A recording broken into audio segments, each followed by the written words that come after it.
then we had a honeymoon in Tasmania, and it was just lovely. So when we married, I was 44 and he was 40. And we got to know each other, of course, in another way, in a more emotional way, which was very, very nice. And then we came back and raised our Brady Bunch, our 8 children. Our 2 elder children were, one was married and my other son was away. Our 3 elder children were actually away and working. So after a year, Michael said, I want to start my own health retreat.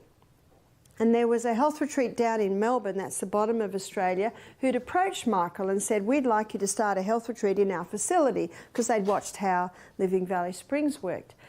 And so we packed up. Michael said, we're going down to Melbourne. So we packed up and we went down to Melbourne. And we had a little bit of time, of course, to prepare and get everything ready.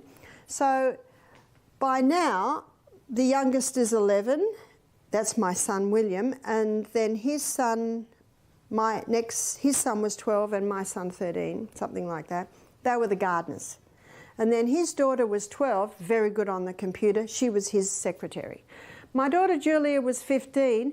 She was our cook. She'd been cooking since she was about 10, very good cook.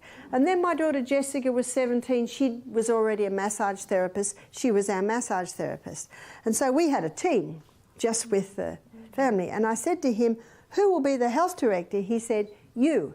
I said, oh, no, I'm just a mother that helps other mothers. You know, I had been given meetings, little meetings, so, you know, to help other mothers. Oh, no, I said, because I'm actually quite shy. He said, no, you'll be good. And he walked out of the room. I'm so glad that our first health retreat had 1 guest. I could handle that. And I was so shy that Michael would start talking, because he is not shy. He would start talking, and then I'd be next to him and he'd ask me a few questions, and then once I got talking, he'd ease out of the room. And that's how it started. And that was 22 years ago. So that's how our retreat started.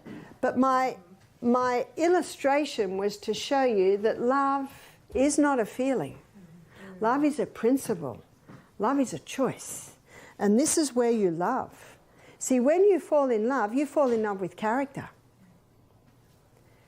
And how many people fall in love with their feelings? So I say to a young man, if you fall in love with a beautiful girl, well, guess what? The hair's going to go grey and wrinkles will come.